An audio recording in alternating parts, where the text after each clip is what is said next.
Good morning, class. Welcome to the online classes for class 11 physics.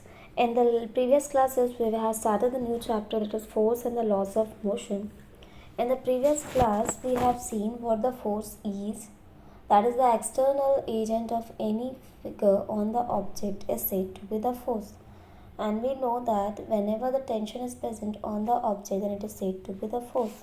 And any of the action like push, pull, lifting, stretching, pressing, all these actions are considered as the force, which changes the shape, size, motion of the rest or the motion of the state.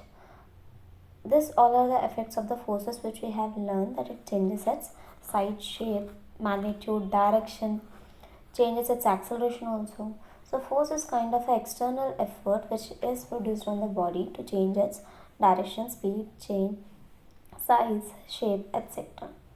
So after that we have seen that the three laws of motion which were given by the Newton.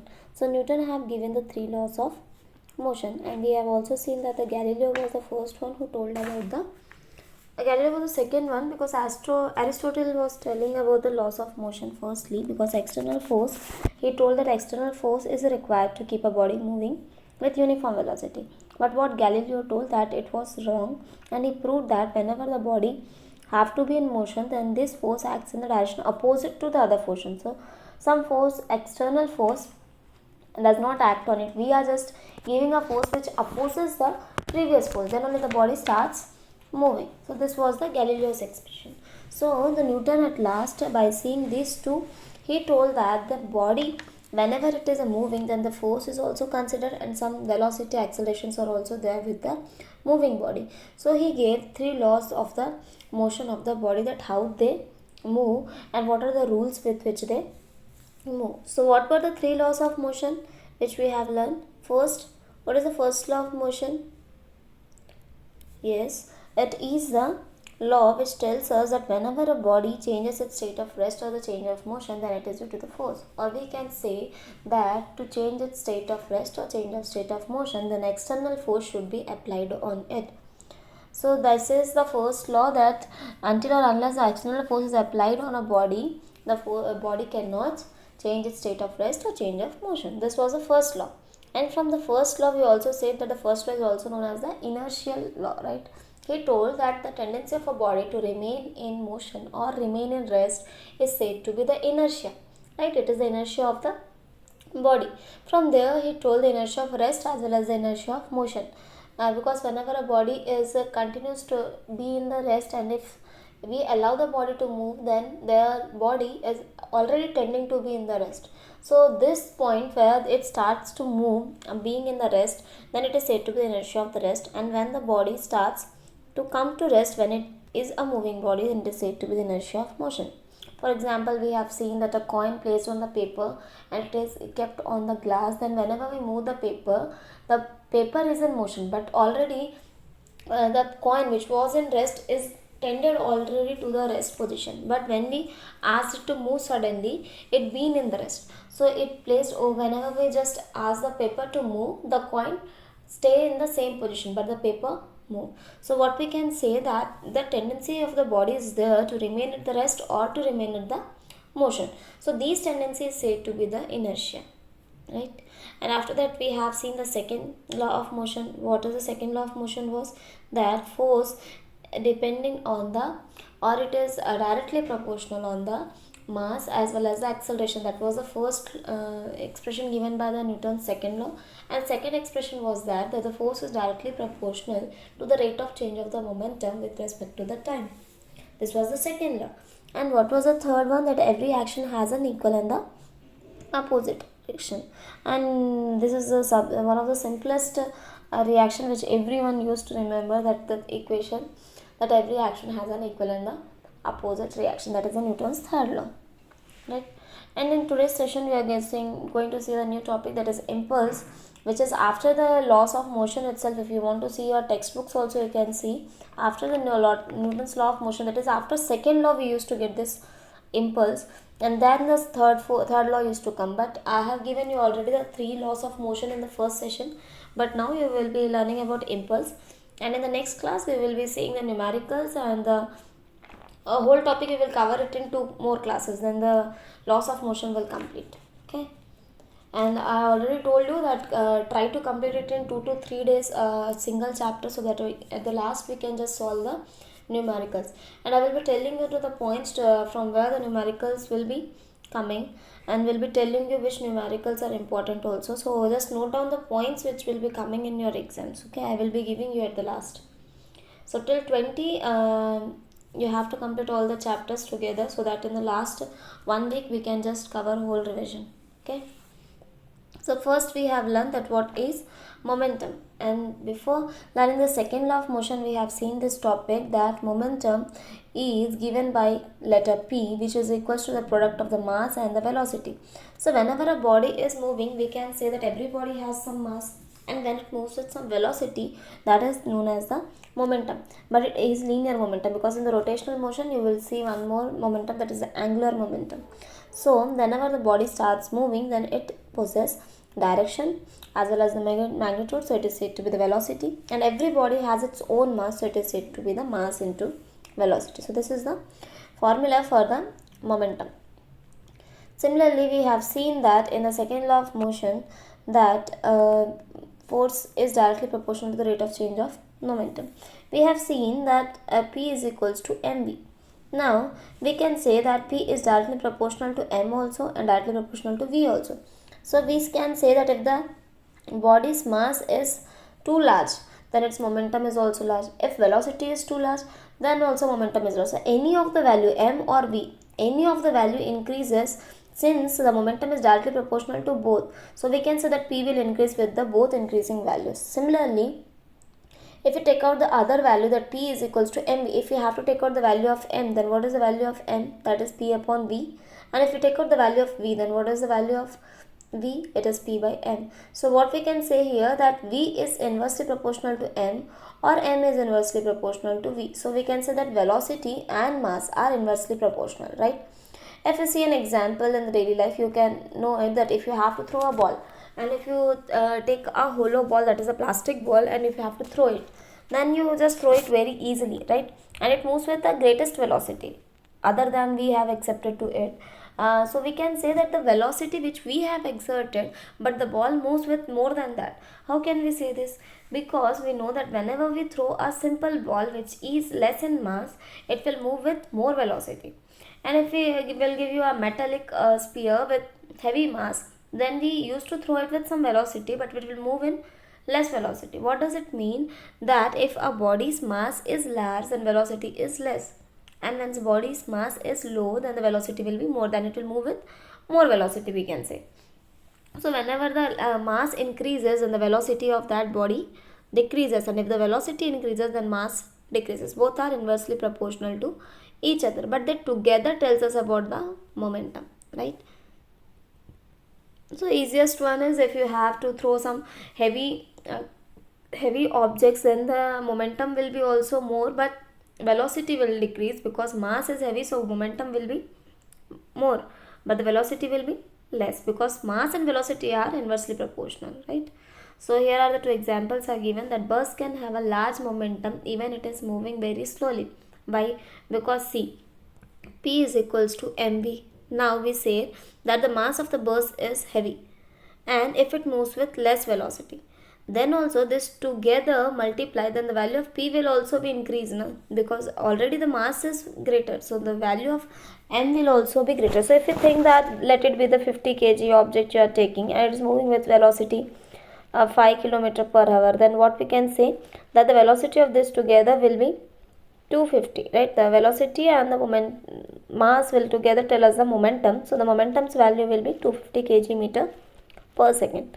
So here the momentum is large, but if you take the body with a less mass, then velocity will be more. So if you take an example of bullet, that it moves with a velocity and it will have the mass very less. So what we can say, the momentum is now also it is heavy, it is high itself, but the velocity increase and the mass is less. So we can say that together now also the momentum is large. So momentum is directly proportional to the product of the mass and the velocity. So any one of the quantity, that is m or v, if both of them increase, then the momentum will also change. So momentum can also be increase. But if one of the value is increased in the mass, then the velocity will decrease, and if mass decreases, then the velocity of value will be increased. This arrow shows you increasing and decreasing. Now don't be confused. Thus down arrow will be showing about the decreasing, and the upward arrow will be showing about the increase in the value. Okay. Nextly, this is an example of the momentum, that if an object is at rest, you know that whenever an object is kept at rest, now the ball is at your room, which is at the rest position, what will be its velocity? Already if it's in the rest position, then its velocity is 0. It will have the mass, because mass cannot be ever 0. We know this, mass cannot be 0, but weight can be 0, because weight concept will also come in the next topic. So mass cannot be 0. Mass can never be 0, but weight can be 0, because weight depends on the gravity. We have learned in this topic in the class 9th also. So mass cannot be 0. So any kind of value if you have it, then the momentum is not as the inertia. We know that, because inertial mass is there, but momentum is not there for the body, because m into v. So m value is there or not, but v's value is 0. So if any quantity, physical quantity, is multiplied to 0, the value will be 0. So what we can say, that p is 0, that is the momentum of the body at the rest position will be 0. So if any of the value becomes 0, that is v or m, but we know that m cannot be 0, so we will only have the one position, that is v. We can consider only v as 0. If velocity of a body is 0, that is a body is at the rest position, whether its mass is large or low, the momentum will be 0. So body at the rest position will have the momentum as 0. So this example is showing you this one, okay, that elephant is have the largest mass, but if it is rest, then the momentum will also be 0. Now we are going to see the topic which we have to learn here. This is impulse. Now what does this impulse means? We will see the formula also, and we will see the definition also, and we will see what this mainly this impulse tells us about in the daily life experience, right? Now we know that whenever a body have to be moved, then the force should be applied on it, right? So force is an external effort which makes the body to move, or it is the effort which used to stop a moving body. So this is an external effort which changes the state of rest or change the state of motion. But here we are talking about the impulse. So we can say that impulse just depends on the type of a force itself. Okay, so it is a kind of force. But what this tells us about, what is the definition? That firstly we will see what impulse is, and then we will see what the impulsive force is and what impulse of a force. Okay, so there are the two words, that firstly impulse. Now what this impulse is, here you can see the definition, that the product of the force and the time is given as impulse, that is the product of force and t is given as impulse. And impulse mainly it is given by j, okay, it is denoted by the letter j. Impulse is denoted by the letter j, and it is equals to force and time. Okay, and nextly impulse is a way to measure a change in momentum, that how it changes. So it depends on the momentum also, impulse and momentum. Okay, so this impulse will have the three conditions. Okay, so 3 points what we have to learn are, firstly, what is impulsive force? Impulse, what we have learned is, firstly we will tell what the impulsive force is, then what impulse is, that is impulse of a force, that what impulse tells us about, and after that we will be seeing impulse and momentum, that is the relationship between the impulse and momentum. Okay, now we will see what the impulsive force is. A large force acting on the body at a short time, okay, or we can say that the force acting on a body at a short time, then there will be a change in the momentum. We know, because whenever a body is at rest, that time only we can say that the momentum is 0, but whether the mass cannot be 0, we know this. So whether there is at the rest or at the moving, so mass cannot be 0, but if it is at rest, then velocity is 0, and if v is 0, then p will also be 0. So except the condition of the rest position, every time the body's momentum will be there. So the momentum will depend on the type of the force exerted on that object. Now we are saying what impulsive force is. Impulsive force, we can say that it is the smallest force, or it may be the large force, but it is acting for a short time. That is a short time required force, or the short time exerted force on that object is known as impulsive force. So we can say that the large force acting for a short time on that object is said to be the impulse force. Now what is the example? Like if we have to kick a football, You used to play football, we used to kick. What we used to take the largest time or what to kick that.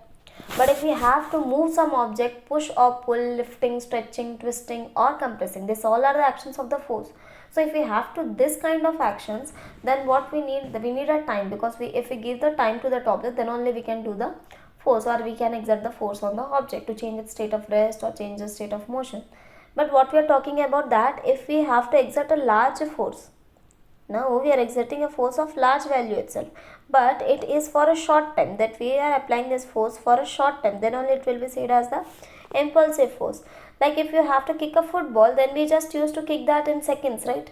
We don't even think that what time it taken, because it happens in some seconds itself, some milliseconds, because we just used to touch the ball by the feet and it moves to the largest direction. So we can say that how much it displaces depends on the force, because force allows the body to move. So how much distance will it cover? It is the motion of the body. So if it is moving, we can say that the largest force is applied on that body. So these large force applied for a short time to the produce a momentum in the body is said to be the impulsive force. We know that if there is an object, this is a ball, okay, now you kicked with a smallest time, in seconds you just have kicked, and this moves to some distance, because we have to take a goal, then we have to put it in the different direction. We know that the net is at the other direction, and for that time the goal will be at next direction. So we have to put that ball into the goal, then we have to kick it with some velocity, right? So we are just kicking with a single force for a seconds, but the body moves to the largest distance. So what we can say, that due to our kicking of the leg, the force applied on that object is large. So force is moving on that object will be highest, and it is moving to the largest distance also, then the force is highest. So we can say that the force is the largest value. But whether we have taken the time as largest, no, but just a negligible time, we have taken some seconds to kick that object. So we can say time is less but the force is highest. So the force exerted on that object in the short time, and we know that whenever the object is moving, it will have some velocity, right? Time, whether it is small or to the largest, but it depends only on the force. So we can say that the velocity is, maybe the velocity is very high. So whether the mass is small, whether the mass is large, because if we are taking a spherical, a metallic sphere, or we are taking just a plastic ball, but the mass, whether it is small or less, but the velocity is high, then the momentum will also be high. So we can say that a large force applied on the object to a small time or for a short time to produce a change in momentum. That is, we know that force is directly proportional to momentum. We have already known that the momentum, for what the second law tells us, that it is directly proportional to the rate of the change of the momentum with respect to time, right? So force can be given as del P upon del T. So from here the force and del T will multiply, then we can say that the momentum is equals to force into displacement, or force into time, right? So from here what we can say, that every object has some momentum unless it is at the rest condition, because if it is at rest, the velocity is 0 and momentum is also 0. So we have to take a smallest time just to move that object, then we are applying the force on it. So for the short time, the force experienced by the object, or the force exerted on that object, to change the finite change in the momentum, or say we can say that the change in the momentum, because it may be finite or the infinite momentum. But if there is a change in the momentum, then it is force. So we can say that the force, large force acted on the object in the short time to get a finite change in the momentum is said to be the impulsive force. So this is the impulsive force. Now what is the example for it? I have already told you that the kicking of a football, and the next one, if you hit a ball with a bat, then also we just don't take a second, but the ball moves to the largest distance. If I see a cricket, then we used to see that for when a cricket player just hit a 6, then we used to see that it moves to the highest, it is 6.4 feet, 6 feet, right? We used to see. Then we are, whether that he took time to just to hit that ball, no, because it is just of a second, so that is the short time, but the force is very large, that's why it is moving to the largest distance. So it is moving to the largest distance, so some velocity is also high, so we can say the momentum is also high. So we can say that the largest force applied on the body for the short time to get a finite change in the momentum is said to be the impulsive force. So this is from your textbook, okay. So this is from your textbook, that what impulsive force is, that the large force acting on the short time for an object to produce a finite change in the momentum is called the impulsive force. And these are the examples. There's a blow up for hammer in a nail also, that if we have a nail and we have to hammer it in our walls of the home, then we used to just a hammer on the nail, and there the force is very much because it is moving inside the wall, but we don't take a time to hit it, right? We don't take a time. Similarly, certain height, the person when he falls from a certain height at a marble floor, then also don't take the time, but force experienced by that object is large. So force experience is large but in a short time. So that is the impulsive force. Now what the impulse of a force? Okay, what the impulse of a force means and how can we tell this force as? I already told you that the impulse is a large force that is experienced in a short time. But what this impulse tells us? What is impulse mainly? So impulse word tells us that is a total effect of the force experienced by that object for a short time to produce the momentum. So we can say that it can be defined as the product of the mass and the time, right? That is force and the time, that is mass into acceleration into time. So what we can say, that the total change in the momentum, right? This will be equals to total change in the momentum itself. How it is came? Now just see the mathematical, that if we know that force is directly proportional to del P upon del T. So force will equals to be del P upon del T. Okay. Now if we just cross multiply, then F del T, that is F into time, is equals to del P. So this is one relation. Just remember this, F del T is equals to del P. This is the first relation, that force into time is equals to the momentum. And the second thing we have seen, that whenever the force experienced by a body is large but in a short time, and short time will be given by del T, let the force be F, then the product of these force and the momentum is said to be the, that is time and the force is said to be the impulse. So impulse can be given as the force experienced by the object at a short time, that is F del T. Similarly, we have seen the first equation also, that F del T was equals to P.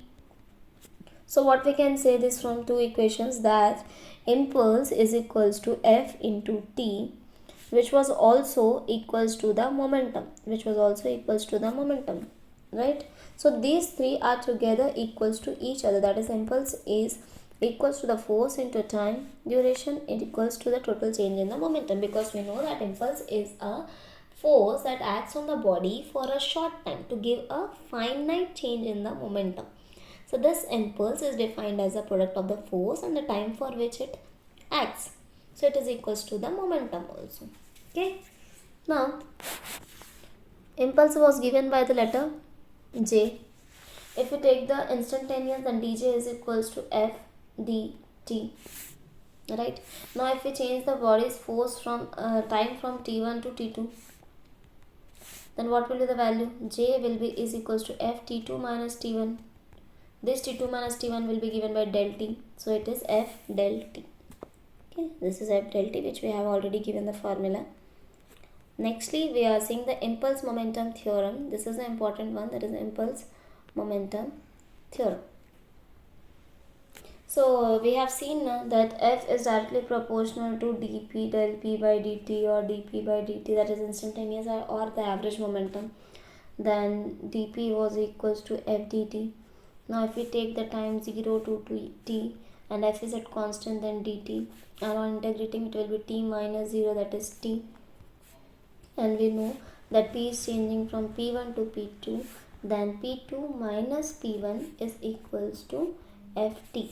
So p2 minus p1 is change in the momentum. So this change in the momentum is also known as the impulse. So what we can say, that J is also proportional to the momentum, as well as force is also proportional to momentum. That is rate of change of momentum with respect to time. This is force. And if we talk about J, then it is all equals to del P or P2 minus P1, that is change in momentum.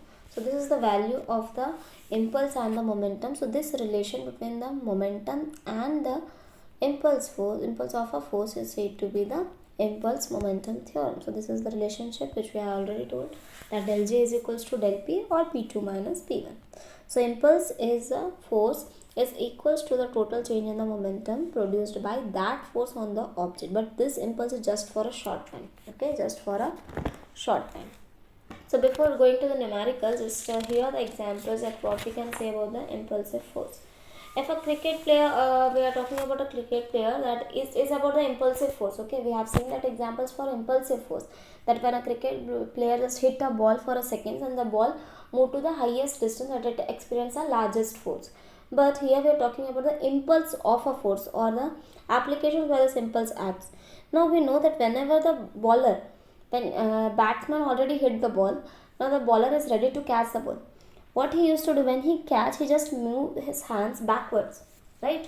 And why he just move the backwards? Because we know that J is equals to J, what it is? It is the multiplication of the force and the time. So it is a product of F and T. So F into T.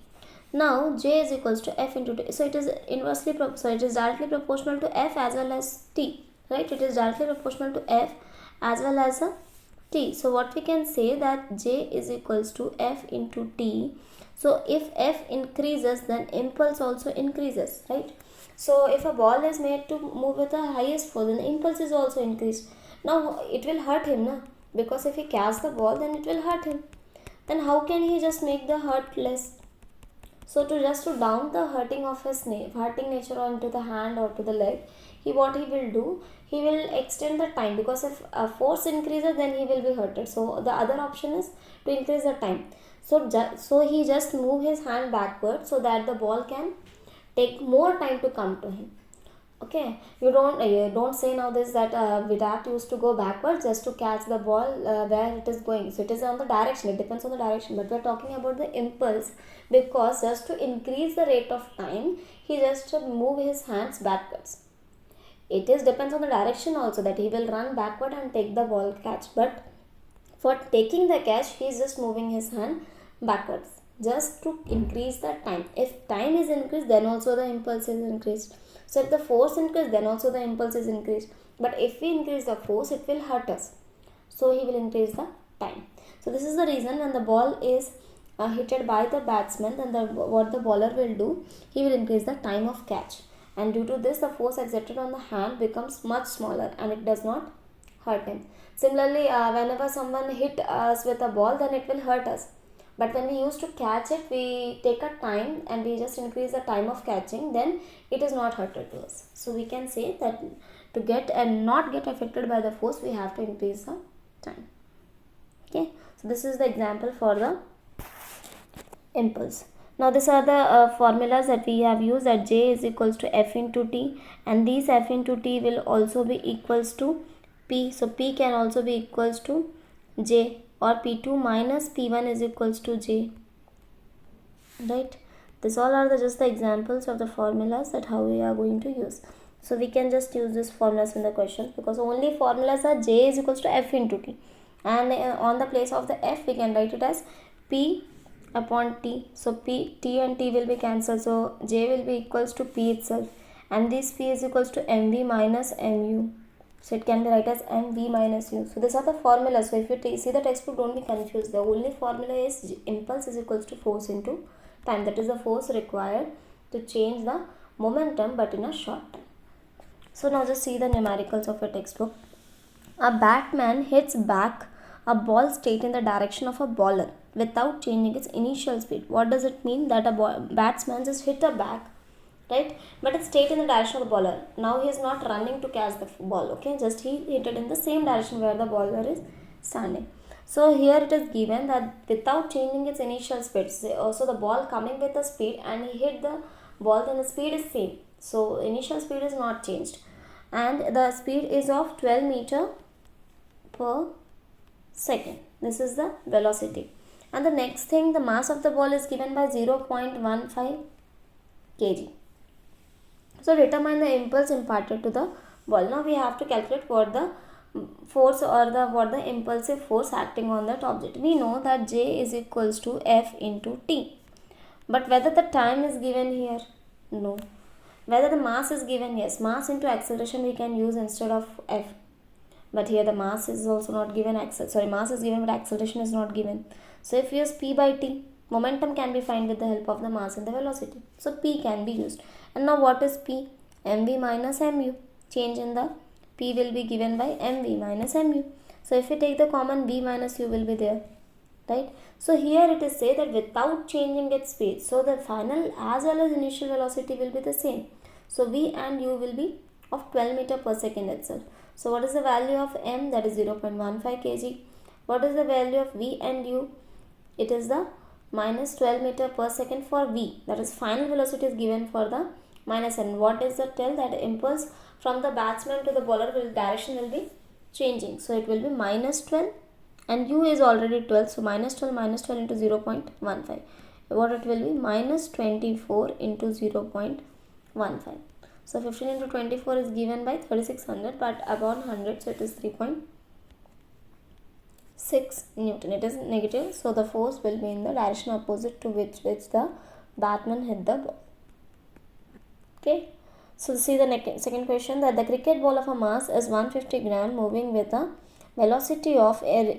Always remember that for taking a mass of the object and the momentum, it should be kg, because unit is given by kg meter per second. So unit is always kg. The mass should be in kg, not in the grams. Here the gram is given, so it will be 150 upon 1000. So 1010 will be cancelled and it will be 0.15 kg. So again the mass is similar to that of the first numerical, that is 0.15 kg.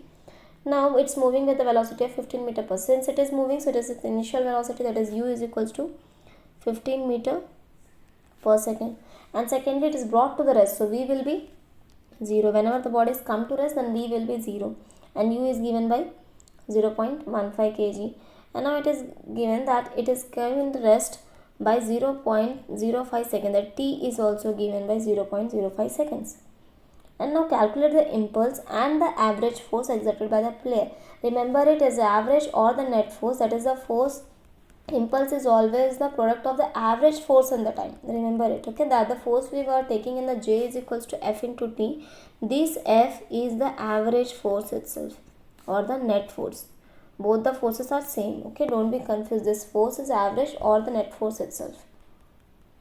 So here M is given, U is also given, V is given, T is also given. So from here what we can find, that is momentum, that is equals to the force itself. So what is the force is, that is momentum upon time, but we have to find out impulse. So J upon T, it can be written as J upon T, because F into T is equals to J. So here it can be written as J upon T. What is J? That is mv minus u upon T, that is momentum, rate of change of momentum per unit time, but T is already cancelled, so we will be not using the value of T. Now mv minus mu, we already know that 0.15 kg is the value of m and v is 0, and what is the value of u? It is thrown with the velocity of 15 meter per second. So 15 into 15, it is 225, but 2 digits point will be there, so it is 2.25 and it will be negative sign, because again the cricket ball will be moving in the direction opposite to that with which it is hit with the bat. So here the average force will be equals to impulse, that is J upon time T. So we have to find out, we already find out the value of the J here, that is mv minus u, that is minus 2.25 Newton second, and upon time it was 0.05 seconds. So 5, it is 45, 545 is a 225, but so both are at the 2 decimal points itself from the back, so it will be only 45 newtons and it will be negative sign, that is the force S will be in the retarding nature, that is it is acting in the opposite direction. Okay. Now see the next question, that the rubber ball of mass 50 grams falls from the height of 1 meter. Now the rubber ball is moving in the direction to the downwards, but so it will be in the direction towards the gravity. So it is moving at the 50 kg, so it will be 1.0, again 0.115 kg itself. Now we have seen that it rebounds to the height of 0.5 kg. When we hit a ball, it bounces back, no? So this rebounds to the height of 0.5 meter.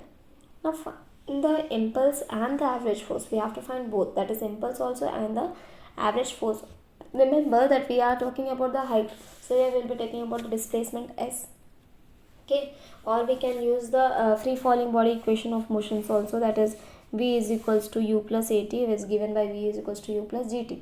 So here displacement is also given, so v square is equals to u square plus 2gh. From here what we can write the value of v at is, we have to find out the value, no? So v will not be there, and u, it is given that whenever a body is fall towards from a height, right?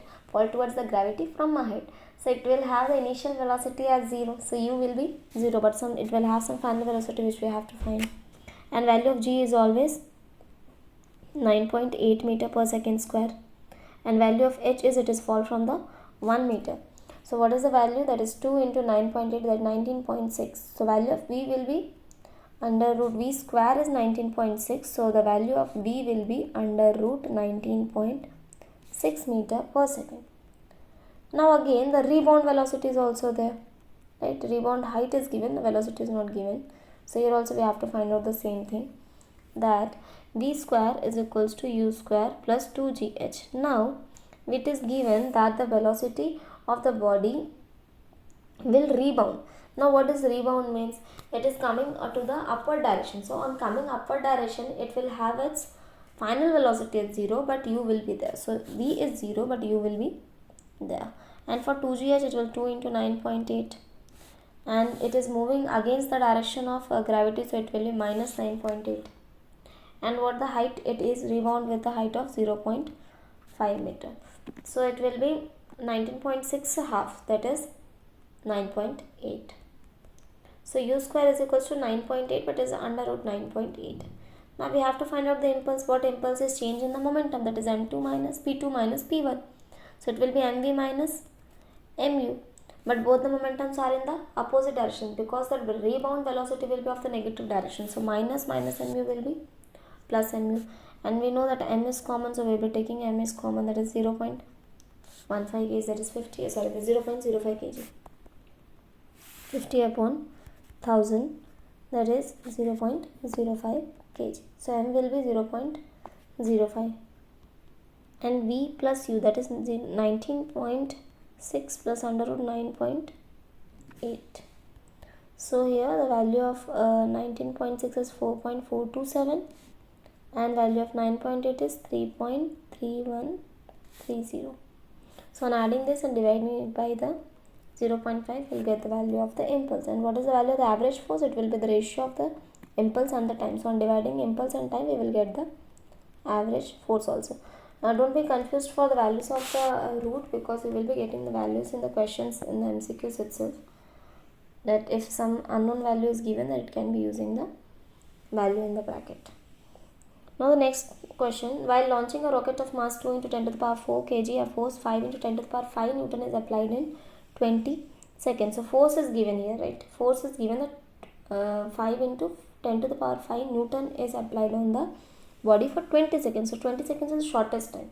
So it is impulse itself. So if impulse is given as J is equals to F into T. So what is the value of F? That is 5 into 10 to the power 5 Newton. And what is the time? It is 20 seconds. So it will be 20.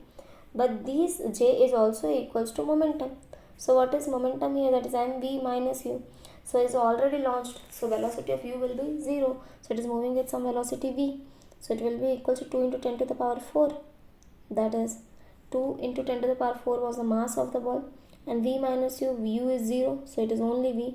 So what is the value of v? On equating this both equations together, we will get 5 into 10 to the power 5 into 20 is equals to 2 into 10 to the power 4 into v.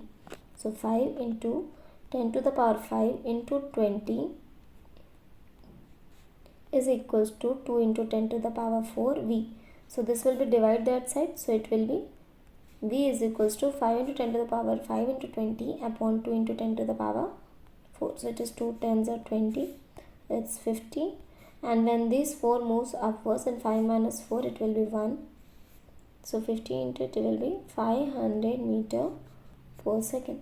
So this is the value of the velocity with which the rocket will attain at the end of the 20 seconds.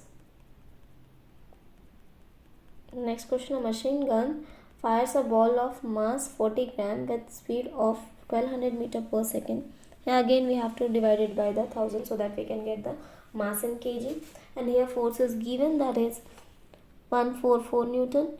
What is the number of the bullets that can be fired from the gun per second? So it is asking number of the bullets. So impulse is given by the change in the momentum as well as the force also. So what is the momentum change? That is m. V minus U. Since the bullet is already fired, so U will be 0. And what is the value of M? That is 40 grams, or 40 upon 1000. And what is V is? That is 1200. So it will be 0 0 cancelled, and one more 0 is cancelled. So it will be 48 kg meter per second. This is the momentum for a single bullet. And we have to find a number of the bullets, and we don't know what is the number of the bullets here. So we'll assume that there are n bullets. So one bullet is moving with 48 momentum, that is 48 kg meter per second. Now if we're talking about the n bullets, then it will be n into 40. Let this be the momentum for the n bullets. Now the second thing, it is given that the force is also given.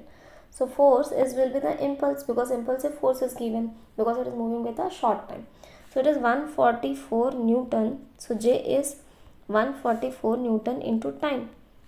And what was the time here? That is 1 second, right? Per second. It is given that fired from the gun per second. So 144 Newton into 1 second. So it will be 144 itself. This is J's second equation, and you already find the P also. So J is equals to P. So 144 will be equals to the momentum of equation. So we have written that by bullet 1 will moving with the momentum 48 meter per second, kg meter per second.